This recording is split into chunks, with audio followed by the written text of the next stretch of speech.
नमस्कार दोस्तों, AI react के एक नए रिएक्शन वीडियो में फिर से आपका स्वागत है। मैं हूं राकेश। आज जो वीडियो लाया हूं वो है सच का, जिसका टाइटल है बिहार के जमुई जिला में फिर से धराशायी हो गया पुल, जिसका 8 पाया धंस गया। बिहार बना धंसते पुलों का प्रदेश। बिहार में जारी है पुल गिरने का सिलसिला। लगातार पुल गिरने की घटना के बाद कहां है बिहार सरकार। जमुई में बने ब्रिज का 8 पिलर नदी में डूबा।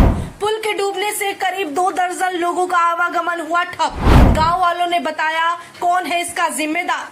बीते महीने बिहार से लगातार पुल गिरने की खबर सामने आ रही थी और इस घटना के कारण कई तरह के सवाल जहां सरकार पर उठे, वहीं आम जनजीवन भी अस्त व्यस्त हो गया था और लोगों का आवागमन प्रभावित हुआ।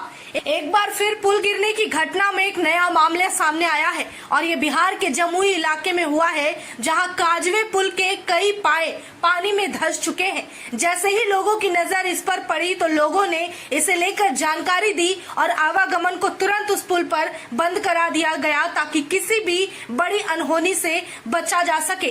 साथ ही बताते चले कि बिहार में पुल के टूटने का ये सिलसिला लंबे समय से जारी है। अभी तो फिर भी बरसात का समय आ गया है, लेकिन जब बरसात नहीं था उस वक्त भी ऐसी घटनाओं का सामना हर 2 दिन पर बिहार वालों ने किया। लोग ये भी कह रहे हैं कि अब बिहार धंसते पुलों का प्रदेश बन चुका है, जहां आए दिन पुल गिरने के मामले आम बात हो गई है। याद दिलाते चले कि इस साल एक ऐसे पुल के गिरने की खबर आई थी जिसकी कीमत 1700 करोड़ रुपए थी और उस पुल को लोगों ने अपने आंखों के सामने गंगा नदी में बहते देखा।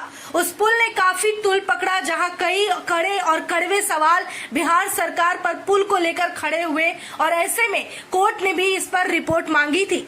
ये वही पुल है जिसे लेकर 1 साल पहले ही मनीष कश्यप ने बता दिया था कि पुल में दिक्कत है और ये गिर सकता है। हालांकि मनीष कश्यप की बात को, उनकी रिपोर्टिंग को अनदेखा किया गया था और उसका नतीजा ये हुआ कि वो 1700 करोड़ में बना पुल पानी में ताश के पत्तों की तरह बह गया।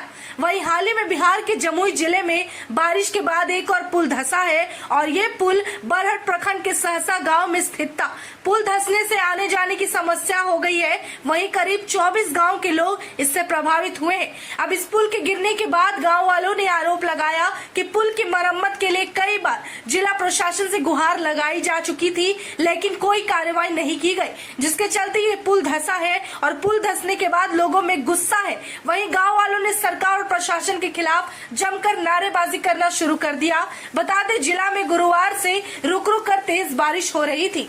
अब जहां एक तरफ पुल के धंसने और नदी में बहने की वजह जहां तेज बारिश बताई जा रही है, वहीं सूत्रों की माने तो ये बात भी सामने निकल कर आ रही है कि बालू उठाव में मनमानी की गई, जिसके कारण इस तरह की दिक्कत सामने आई है।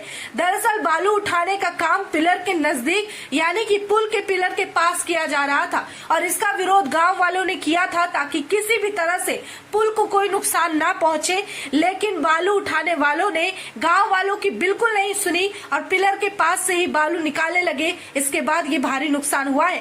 पुल गिरने की एक और घटना के बाद अब दोबारा से बिहार सरकार यानी कि सुशासन बाबू की नीतीश सरकार घेरे में आ गई है और कई सवाल उठ रहे हैं। आखिर एक राज्य में लगातार पुलों के गिरने की खबर सामने आती है, जो राज्य पुलों के धंसने और ब्रिज के गिरने का प्रदेश बन चुका है, आखिर उसके लिए जिम्मेदार।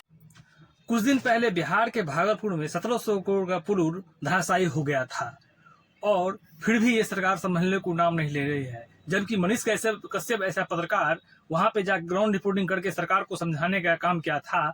लेकिन ये सरकार अपने आप को बोल रही है बिहार में सुशासन का राज है, बिहार में भ्रष्टाचार चरम पर है, लेकिन इस सरकार को नहीं दिख रही है, जिसके कारण बड़ी बड़ी बिल्डिंग पूरी इमारतें धराशायी हो रही है। ये कैसी सुशासन है? जिस सरकार से बिहार नहीं संभल रही है वो सरकार कर रही है भारत चलाने की बात। यदि इन सरकार से बिहार नहीं संभल रही है तो इनको इस्तीफा देना चाहिए और बिहार का कमान किसी दूसरे व्यक्ति को सौंपना चाहिए, अब नहीं।